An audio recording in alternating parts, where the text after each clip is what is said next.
할렐루야. 할렐루야. 아멘. 한 주 잘 보내셨죠? 네. 날씨가 너무 좋습니다. 이렇게 밖에 나가 보면 이런 소리가 들리는 것 같아요. 봄봄봄봄봄봄봄. 여러분들 안 들리세요? 착한 사람 귀에만 들리나 봅니다. 이 봄에 부활, 다시 시작됨. 죽은 줄 알았던 그 말라있던 나무에서 싹이 트고 꽃이 맺어지고 아무것도 없는 흙바닥인 줄 알았는데 잔디가 올라오고 어느새 토끼풀이 가득해졌습니다.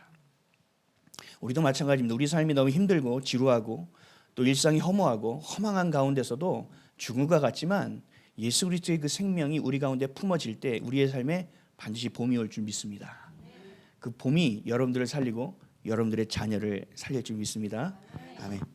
오늘은 부활 그 증거라는 제목으로 함께 하나님의 말씀을 나누도록 하겠습니다. 따라하시겠습니다. 부활 그 증거. 부활 그 증거. 오늘은 부활주일 예배로 드립니다. 기독교는 다른 종교와는 좀 달라요. 제가 그것에 대해서 고민하고 방황할 때 늘 물어봤던 그리고 고민했던 그리고 책과 많은 것을 찾아봤던 이유가 바로 여기 있어요. 왜 기독교는 다른가? 왜 기독교의 구원이 있다고 얘기하는가? 그러다가 제 안에서 결론, 그 성경에서 말씀하셨는데 제가 경험되어진 거죠. 기독교는 경험되어지는 종교다. 다른 것은 그냥 그렇게 믿고 또 바라고 할 수 있지만 기독교는 경험되어질 수밖에 없습니다. 왜냐하면 하나님이 그냥 있다가 없으신 분이 아니라 그냥 세상을 창조하시고 그냥 빠지신 분이 아니라 하나님은 어제나 오늘이나 영원토록 살아 역사하시는 분이기 때문에 그렇습니다. 그래서 우리는 경험되어질 수밖에 없어요. 또 기독교는 다른 종교와 다른 것은 부활의 신앙이 있다는 것입니다. 무언가 다시 태어나고 어떻게 되고 이런 것이 아니라 예수 그리스도의 십자가에서 우리를 위해서 대속해 주시고 그 죽음을 죄를 대신 짊어지셨다. 이거에 대한 감사함이 있지만 진짜는 이 부활에 있어요. 다시 살아남에 있다라는 거죠. 우리의 죄를 사해 주시는 이유는 뭘까요? 그럼 너무 무거워서요? 양심의 가책이 느끼니까 괴로울까 봐? 중요한 것은 우리를 죄에서 해방시켜 주신 가장 큰 이유는 영원한 죽음에서 영원한 생명으로 옮겨주시기 위함이었어요. 누군가는 그 죄의 대가를 치러야만 되거든요. 근데 죄인이 그 죄를 치른다는 것은 말이 되지 않죠. 그래서 죄 없으신 분이 이 땅에 오실 수밖에 없었다라는 거예요. 보이지 않는 하나님을 믿는 것도 사실은 굉장히 어려운 일입니다. 그런데 십자가에서 나를 위해서 죽어주셨다. 이것도 참 믿기가 어렵죠. 근데 사흘 만에 다시 살아나셔서 나에게 영원한 생명을 주셨다. 이거는 더더욱 믿기가 어려운 내용이에요. 그래서 많은 사람들이 부활에 대한 이야기를 신화라고 얘기해요. 만들어낸 이야기 아니야? 많이 예수라는 존재가 그래 어떤 인물이야, 역사적인 인물이야, 대단했던 인물이지. 석가모니와 또 유교를 창조한 사람이 누구죠? 공자와 같이 그런 성인이야 라고 하면서 그러나 그 안에서 신화를 만들어낸 거겠지. 교회를 다니는 사람 중에서도 부활을 믿지 않는 사람이 태반이에요. 안타까운 것은 부활을 믿지 않는다면 결국 기독교에서 가장 중요하게 여기는 죽고 다시 살아남을 믿지 못하기 때문에 결국은 구원의 열매를 거둘 수 없다라는 거예요. 살아있는 신앙이 아니라 영원한 신앙, 그저 다른 종교와 다를 바 없는 종교 생활을 하고 있는 것과 다름이 없다라는 것입니다. 제가 여러분들을 비난하는 것이 아니라 성경에 그렇게 기록되어 있어요. 이것이 성경에서 가장 중요한 내용이다라는 거죠. 우리만 그런 게 아니에요. 제자들을 예수님을 따라다녔던 12명의 제자가 있습니다.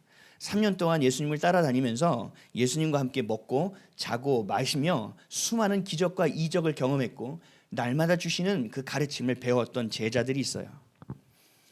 예수님께서 그 3년 동안 나는 너희들을 위해서 십자가에서 죽을 거라는 것을 계속적으로 말씀하셨고 다시 살아나실 것을 말씀하셨음에도 불구하고 이 제자들은 이해하지 못했습니다.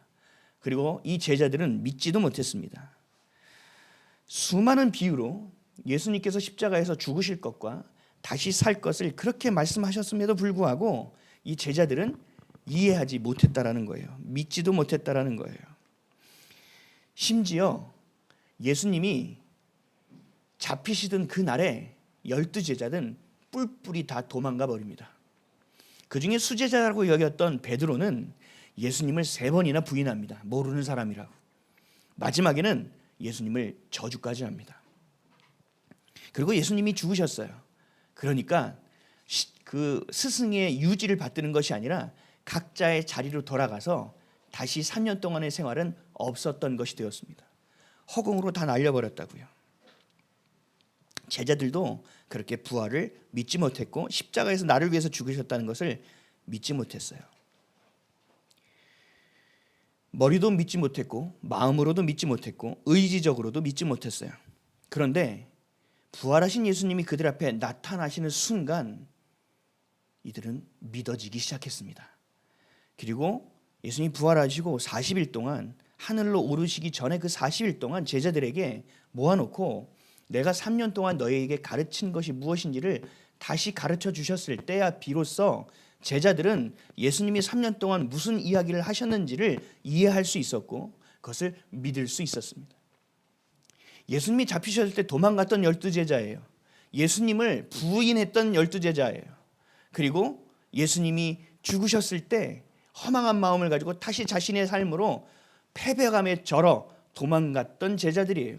그런데 예수님의 부활을 경험하고 예수님이 살아나심을 자신들이 목격하고 그 목격한 것이 무엇인지를 알기 시작하자 이들이 예수님이 주신 마지막 명령을 붙들고 복음이 없는 곳을 향하여 생명이 없는 곳을 향하여 뛰어가기 시작합니다. 여러분들 생각해 보세요. 내가 부활이 믿어지지 않는단 말이에요. 그래서 자기의 생활에서 살아가고 있단 말이죠.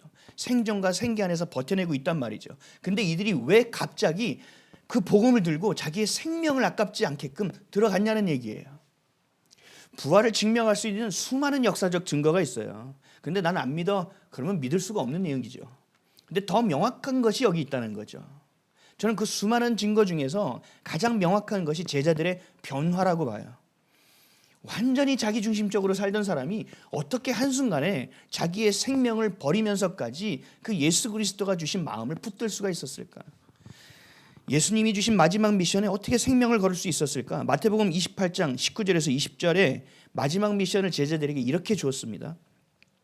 그러므로 너희는 가서 모든 민족을 제자로 삼아 아버지와 아들과 성령의 이름으로 세례를 베풀고 내가 너희에게 분부한 모든 것을 가르쳐 지키게 하라. 볼지어다 내가 세상 끝날까지 너희와 항상 함께 있으리라 하시니라. 아멘.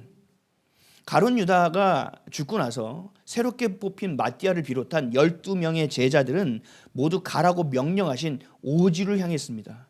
말도 안 되는 곳을 향했어요. 여러분 지금 이슬람 앞에 가서 예수를 믿으세요. 아니면 유대인 앞에 가서 예수가 그리스도라고 하면 어떻게 될까요? 돌 맞습니다. 그냥 돌 맞는 것이 아니에요. 여러분 그렇게 순교하는 거 못 보셨죠? 몸을 반 정도 묻어서요 땅에 얼굴과 상체만 나오게 하고요 돌로 다 찍어 죽입니다. 그런 곳을 향하여 제자들이 갔단 얘기예요. 이것은 상식적으로 우리는 이해할 수 없어요. 이 사람들이, 이 제자들이 진짜 내가 보고 내가 진짜 경험하지 않은 이상은 이렇게 행동할 수 없다라는 얘기죠. 죽을 줄 알면서 들어갔어요. 죽을 줄 알면서 십자가의 복음을 전했고 영원히 죽을 수 있는 죽음에서 영원한 생명을 전했다라는 거죠. 제자들이 부활을 믿지 못했다면, 예수를 그리스도로 믿지 못했다면 여러분 이런 일은 절대로 일어날 수 없습니다. 예수님이 부활하셨다는 것이 믿어졌기에 그렇게 순교한 거죠. 베드로는 이전에 예수님이 3년 동안 사역하실 때 너희가 나를 누구라고 물어보시니 베드로가 너무 위대한 고백을 했던 거 기억하십니까? 마태복음 16장 15절에서 16절이에요. 이르시되 너희는 나를 누구라 하느냐? 시몬 베드로가 대답하여 이르되 주는 그리스도시요 살아계신 하나님의 아들이시니이다. 너무나 위대한 고백을 했고 이 성경을 이거 한마디로 축약해도 될 정도로 너무나 위대한 고백을 했다는 거죠. 그럼에도 예수님이 잡혀가시는 밤에 도망쳤고 3번이나 부인했고 또 어부의 자리로 돌아가고, 그런데 이랬던 사람이 부활을 경험하고 부활하신 예수님을 만나고 3년 동안 무슨 얘기를 하시는지 십자가의 죽음과 다시 살아나심이 무엇인지 알게 된 순간 완전히 뒤바뀌게 된 거예요. 우리도 마찬가지예요. 예수님 우리 눈에 보이지 않아요. 그래서 하나님께서는요, 그 예수님을 만날 수 있도록 우리에게 말씀을 주셨어요. 이것이 성경이에요. 그리고 이것이 믿어지는 순간 예수님이 나를 사랑하시고 언제까지도 사랑하시고 영원하게 사랑하시고 나를 위하여 십자가에서 내 죄를 위해서 죽어주셨다는 것이 믿어지는 순간, 그리고 그분이 사흘 동안 그 죽음의 권세들과 싸우시고 부활하시고 이기시고 다시 살아났다는 것이 믿어지는 순간 여러분의 인생은 완전히 변화하게 되어 있어요. 아유, 뭐 이대로 살다가 뭐 가는 거지. 아니에요. 단 하루를 살아도 하나님이 주신 부르심, 내가 이 땅에서 숨쉬고 살아가는 이유를 알고 살아야 됩니다. 그때 경험하게 되는 삶의 기쁨의 감격을 경험하셔야 돼요. 내가 숨쉬는 공기가 달라지고 내가 보고 있는 햇살이 달라지고 환경은 그대로 있지만 모든 것이 다 바뀌는 인생을 살 수 있게 된다는 거예요. 예수님이 부활하셨다는 가장 강력한 증거는 제자들이 변화했다는 사실입니다. 저희 아버지가 돌아가신 지 소천하신 지 이틀 됐어요. 1년 되신 지. 그래서 그 1년 아버지가 식도암 수술을 받으시고 돌아가시기까지 1년, 그리고 돌아가신 후 1년은 저에게 너무나 많은 변화가 있었습니다. 우리 오늘 예배를 따로 드릴 거예요. 그래서 저희 작은아버지와 작은어머니가 오셨는데 그 예배 드릴 때 제가 나누려고 해요. 어떤 인생의 변화가 있었는가. 우리 아버지를 내가 이렇게 생각했고 이렇게 판단하고 이렇게 했던 아버지가 그 병상에 한 달 동안, 그리고 식도암 수술받고 1년 동안의 과정 가운데서 이분이 어떻게 변화됐는지를 제 눈으로 봤기 때문에, 또 여러분 앞에 서 있는 목사지만 너무나 부족하고 미천한 종이에요. 여러분들은 제 삶을, 예전의 삶을 다 이렇게 오픈하면 헐 그러실 거예요. 이랬던 제가 변화했다라는 것은 기적과 같은 일이에요. 하나님이 살아계시고 그 부활하셨다는 것이 믿어지는 순간 인생은 완전히 변하게 되어 있어요. 믿으시기 바랍니다.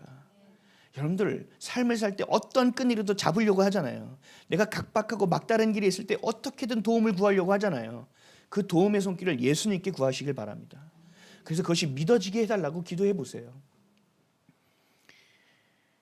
머리로 이해되면 이해됨이라고 얘기하지 믿음이라고 얘기하지 않아요. 이해되지 않는 거기 때문에 믿음이 필요한 겁니다. 그 믿음을 반드시 붙잡으십시오. 예수님이 부활하셨다는 가장 강력한 증거, 그 제자들의 변화를 보며 우리 또한 부활의 그 증거, 증인되는 삶을 살아가기로 결단하고 구하고 바라는 저 여러분 되시기를 예수 그리스도의 이름으로 간절히 축원드립니다. 아멘. 우리 잠시 기도했으면 좋겠습니다. 오늘 말씀을 붙잡고, 하나님, 나는 하나님께 구하길 원하옵니다.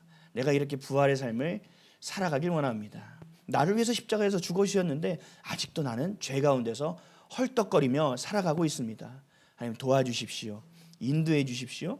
붙들어 주십시오. 그렇게 살아가기로 간절히 원합니다. 우리 같이 묵상하면서, 이렇게 고백하면서 기도의 자리로 나아갔으면 좋겠습니다. 기도하시겠습니다.